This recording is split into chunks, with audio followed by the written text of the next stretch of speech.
नेता ने कांग्रेस पार्टी का दामन आज से 60 वर्ष 65 वर्ष पहले थामा था, वो विचारधारा है कि हिंदुस्तान में रहने वाला हर एक व्यक्ति, हर एक समाज, हर एक जाति, हर एक मजहब हिंदुस्तान की मिट्टी में बड़ा हुआ है और हिंदुस्तान में उनकी मिट्टी सबको एक समान दिखती है। ये हमारा दुर्भाग्य है कि राजनीति में फायदा उठाने के चक्कर में कुछ नेता लोगों ने हमारे हिंदुस्तान को जाति में बांटा, कुछ ने धर्म में बांटा, कुछ ने मजहब में बांटा और अब कुछ माटी पर बांटने के लिए आए। निश्चित तौर पर ये हिंदुस्तान की मिट्टी एक है और ये आपको समझना होगा। एसटी का रिजर्वेशन कांग्रेस पार्टी ने दिया, एससी का रिजर्वेशन कांग्रेस पार्टी ने दिया, ओबीसी का रिजर्वेशन कांग्रेस पार्टी ने दिया। ये सिर्फ और सिर्फ इसलिए दिया क्योंकि बाबा साहब ने वो संविधान में वो रचना की थी कि सभी जाति सभी वर्ग को एक समान हम बैठा पाए। आज अगर आप अपने आप को जाति में भी बांटिएगा तो कहीं ना कहीं बाबा साहब के संविधान को आप चोट पहुंचाने का काम कर रहे हैं। और कहीं ना कहीं हम लोग ने अपने आप को जाति में बांटा, तभी जयराम जैसे लोग माटी में आके बांटने की बात कर रहे हैं। दुर्भाग्य है कि आपके समाज के लोग, मैं आपको जाति नहीं बोलता हूँ, मैं आपको समाज बोलता हूँ, आपके समाज के लोग भूमिहीन हैं। उनके पास भूमि नहीं होगा, ना यहाँ पे होगा ना गांव में होगा, तो वो किस प्रांत के लोग होंगे? वो झारखंड के होंगे, यूपी के होंगे, बंगाल के होंगे, उड़ीसा के होंगे, बिहार के होंगे, कहाँ के होंगे? मैं तो उनको हिंदुस्तान का मानता हूँ और शायद यही कारण है कि कांग्रेस उस आइडियोलॉजी के तहत चलती है और उसी आइडियोलॉजी के तहत महागठबंधन भी करती है। महागठबंधन झारखंड मुक्ति मोर्चा से करती है, उसे बड़ा भाई मानती है। महागठबंधन राष्ट्रीय जनता दल से करती है, उसे बड़ा भाई मानती है। क्यों? क्योंकि उन पार्टियों में कोई भी जाति, कोई भी मजहब, कोई भी धर्म पर रोक नहीं है और एक तरफ भारतीय जनता पार्टी। अगर आप धर्म पर भी बात कर रहे हैं, अगर आप बैकवर्ड फॉरवर्ड की भी बात कर रहे हैं, तो आपका बहुत बड़ा योगदान है कि जयराम जैसे नेता पैदा हो रहे हैं। क्यों? आपने हिंदुस्तान में को अगर धर्म में बांटा, जाति में बांटा, तो अगर जयराम जैसे लोग माटी में बांटने आ रहे हैं तो उसमें कोई बड़ी बात नहीं। मैं आपसे बस निवेदन करता हूं कि फुसरो नगर परिषद का जो कार्यकाल रहा है वो बेमिसाल रहा है और आज तक नगर परिषद में इतना काम नहीं हुआ जो आपके अध्यक्ष और उपाध्यक्ष के टेन्योर में हुआ है। करीबन 60 करोड़ से ऊपर का काम अभी तक हम लोग फुसरो नगर परिषद में इस 5 साल से ऊपर के कार्यकाल में हम लोग करवा चुके हैं। मेरा आपसे अनुरोध होगा कि हमारी सरकार चिंतित है और छोटू को मैं मुख्यमंत्री जी के पास ले गया था और सौभाग्य मेरा रहा कि जब आपके समाज के लोग मुख्यमंत्री जी के पास जाना चाहे तो उनको ले जाने वाला मैं ही था। उनको ले जाने वाला मैं ही था। मैं 3 से 4 बार अभी तक मुख्यमंत्री जी से मिलवा चुका हूँ। मुख्यमंत्री जी खुद परेशान हो गए जब इन्होंने बोला कि सर हमारा जाति प्रमाण पत्र नहीं बन रहा है। तो मुख्यमंत्री जी बोले कि यार जाति प्रमाण पत्र क्यों नहीं बन रहा है? तो मैंने मुख्यमंत्री जी को बताया कि सर इन लोगों के पास भूमि नहीं है तो जाति प्रमाण कहाँ बनेगा?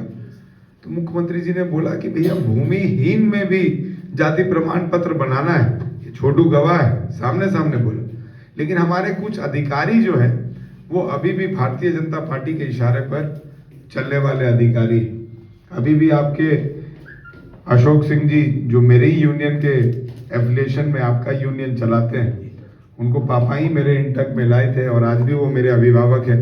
उनको भी अभी हाल के दिनों में मैं मुख्यमंत्री जी के पास ले गया था आपकी समस्याओं को लेकर और मुझे पूर्ण यकीन ही नहीं, मैं दावे के साथ कहता हूं कि इस बार अगर मुख्यमंत्री जी आए तो आपको परमानेंट होने से कोई नहीं रोक सकता। आपको परमानेंट होने से कोई नहीं रोक सकता। लेकिन लोग स्वार्थ की राजनीति पर जीते हैं। स्वार्थ ऐसा कि अपनी राजनीति चमकाने के लिए लोग आपको बांटने का कोशिश करेंगे। कोई आपको गांव के आधार पर बांटेगा, कोई आपको पार्टी के आधार पर बांटेगा, कोई आपको बैकवर्ड फॉरवर्ड के आधार पर बांटेगा, लेकिन आप अपने आप को गर्व से बाबा भीमराव अंबेडकर जी का वंशज बोलते हैं। तो वंशज का क्या काम होता है? जिस तरीके से लोग मेरे से पूछते हैं कि आपका मुकाबला किससे, आपको सबसे ज्यादा खतरा किससे, आपके तरफ एक जयराम है, एक तरफ रविंद्र पांडे है, आपको सबसे ज्यादा खतरा किससे? तो मैं उनको बोलता हूँ मेरे को उन दोनों में से खतरा किसी से नहीं है। तो बोलते हैं ऐसा क्यों आप बोल रहे हो? मैं बोला खतरा मेरे को है कि मैं जिस दिन अपने पिता के संस्कार को भूल गया, जिस दिन अपने पिता के नाम को जीवित नहीं रख पाया, जिस दिन पंडित बिंदेश्वरी दुबे जी के आदर्शों को भूल गया, उस दिन मुझे खतरा होगा। जब तक मैं इन आदर्श, अपने पिता की सोच को आपके बीच में जीवित रख पा रहा हूँ, रविंद्र पांडे आ जाए या जयराम मातो आ जाए, अनूप सिंह को चुनाव हराना बहुत मुश्किल है। मुझे जरा आपको भी समझना होगा कि बाबा साहब ने एक संविधान बनाया था जाति प्रथा को खत्म करने के लिए, और आपका समाज बनाया आगे बढ़ने के लिए, वापस जाति प्रथा को चालू करने के लिए नहीं। ये बात आपको समझना होगा। अगर हम खुद बाबा साहब के संविधान को खत्म करने पर उतारू हो गए तो ये हिंदुस्तान नहीं बचेगा। सच्चाई, जय भीम का नारा लगाना चाहिए, उसी तरह जय श्री राम का नारा लगाना चाहिए, उसी तरह नबी का नारा लगाना चाहिए, उसी तरह जीसस का नारा लगाना चाहिए, लेकिन ये नारा लगना चाहिए अपने पूर्वजों को सम्मान देने के लिए, अपने भगवान को प्रणाम करने के लिए। ये नारा उस संविधान के विरोध में नहीं लगना चाहिए। आज के समय में पूरा अलग जा रहा है। आप लोग सब बैठे हुए हैं यहाँ पर, आप बताइए, आप लोग एससी जाति से आते हैं, एससी से आते हैं और मैं जनरल से आता हूं। कभी आप लोग ने मेरे या मेरे परिवार को या जनरल को कभी आंदोलन करते हुए देखा है कि हमको रिजर्वेशन मिलना चाहिए? नहीं। क्यों? क्योंकि हम बाबा साहब के संविधान को मानते हैं और उसी संविधान के तहत हम आपके रिजर्वेशन को मानते हैं। इसी तरह बेरमो में आपने अंबेडकर आवास देखा होगा, अंबेडकर भवन देखा होगा, बेरमो में आपने कपूरी ठाकुर भवन देखा होगा, बेरमो में आपने कौटिल्य भवन देखा होगा, बेरमो में आपने प्रजापति भवन देखा होगा, बेरमो में आपने बनवाल धर्मशाला देखा होगा।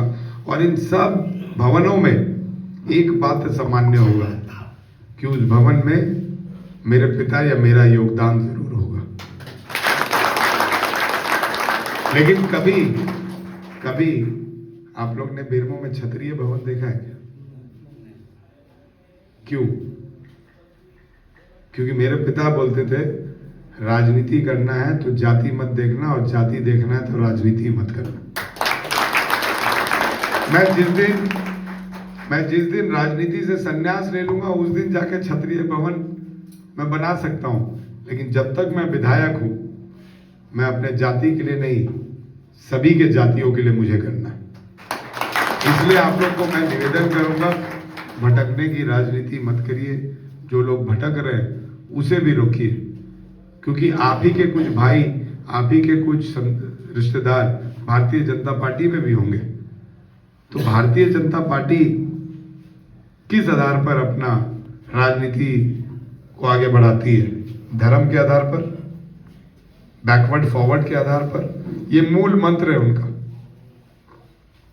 ये मूल मंत्र है कि ओबीसी एससी को टारगेट करके लोगों के खिलाफ में भड़काओ।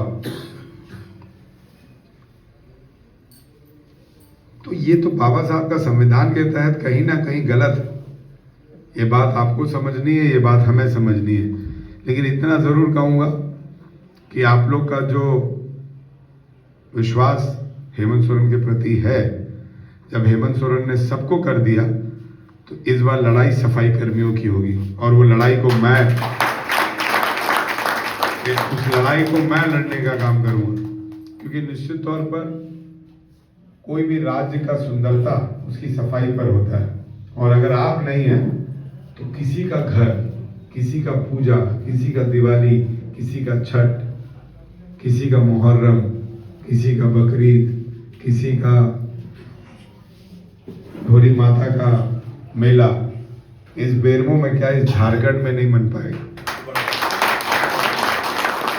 सच्चाई, आप लोग दूसरों के खुशियों के लिए दिन रात मेहनत करते हैं, और यही कारण था, ठीक बोला चुन्नू सिंह जी ने, कि जब आप लोगों के साथ ऐसा होना लगा तब मैंने चुन्नू भैया को बोला कि अब आपको बैठना पड़ेगा। तो चुन्नू भैया मेरे को बोले कि सर हम तो अध्यक्ष रहे हैं।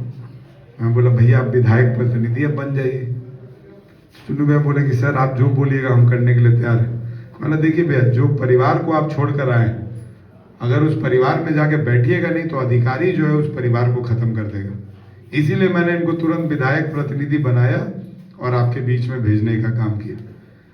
मैं आप लोग से निवेदन करूंगा, मुझे आशा है, आप खुद सोच लीजिए कि एसटीपीटी प्लांट जो आया, पहला फेज 250 करोड़ का पूरा फेज है, जिसमें पहला फेज आया आपका 52 करोड़ का। पूरे झारखंड में बस 4 नगर परिषद में आए, और उसमें से एक बेरमो था। क्यों? क्योंकि ये सरकार में आपकी पकड़ इतनी अच्छी है बेरमो विधानसभा की कि मुख्यमंत्री जी खुद बेरमो को आगे मान के चलते हैं।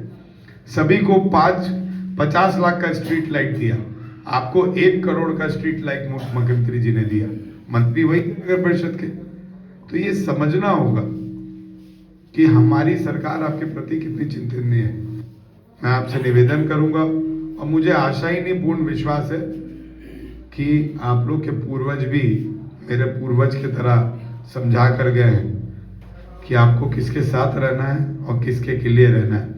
जिस दिन मैं अपने पूर्वजों से भटक जाऊं उस दिन मेरा साथ छोड़ दीजिएगा, जिस दिन आप अपने पूर्वजों से भटक जाएंगे मैं आपका साथ छोड़ दूंगा। बहुत साफ, बहुत साफ, क्योंकि ना मैं अपने पूर्वजों को के आदर्शों को आपके के लिए छोड़ सकता हूं, और ना आप अपने पूर्वजों के आदर्श के लिए मुझे छोड़ पाइएगा। इसलिए हम दोनों का फर्ज बनता है कि हम अपने पूर्वजों के आदर्शों को लेके चले और इस हिंदुस्तान को एकत्रित रखें, बेरमो को एकत्रित रखें, झारखंड को एकत्रित रखें, और मुख्यमंत्री जी के सोच के आधार पर चले। क्योंकि 93,000 खाली एसटी को नहीं मिला, 93,000 खाली खतियानी को नहीं मिला, 93,000 खाली बैकवर्ड फॉरवर्ड को नहीं मिला, 93,000 मिला तो पूरे झारखंड की महिलाएं में से बेरमो में 93,000 मैया सम्मान योजना देने का हेमंत सोरेन जी ने काम किया, 72,000 वृद्ध पेंशन देने का काम किया, और ये सिर्फ और सिर्फ हमारी सरकार कर सकती है। मेरा आप लोगों से निवेदन होगा कि एकजुट होकर काम करिए और बेहतर काम करिए।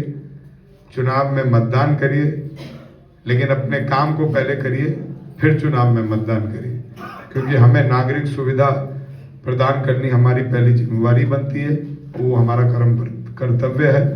इसीलिए मैं आपसे निवेदन करूंगा कि लोगों को एकजुट करिए, अपने महिलाओं को बताइए, अपने बच्चों को बताइए, और तब जाके आज देखिए 17 करोड़ रुपया मुख्यमंत्री जी ने मेरे एक बोली पर फुसरो नगर परिषद का पानी कनेक्शन का माफ कर दिया। एक बोली पर मुख्यमंत्री जी ने 17 करोड़ रुपया दिया, तो ये बहुत बड़ी बात है। एक विधायक की योजना 5 करोड़ की भी नहीं होती है साल की, और मेरे एक बोली पे 17 करोड़ रुपया मैं लेकर आ गया। इसलिए आप लोगों को तहे दिल से धन्यवाद करता हूँ, प्रणाम करता हूँ, जोहार करता हूँ, जय भीम करता हूँ। संविधान की रक्षा करिए, हिंदुस्तान की रक्षा करिए, और अपने पूर्वजों के सिद्धांत पर चलिए। बहुत बहुत धन्यवाद। जय हिंद, जय झारखंड, जय भीम।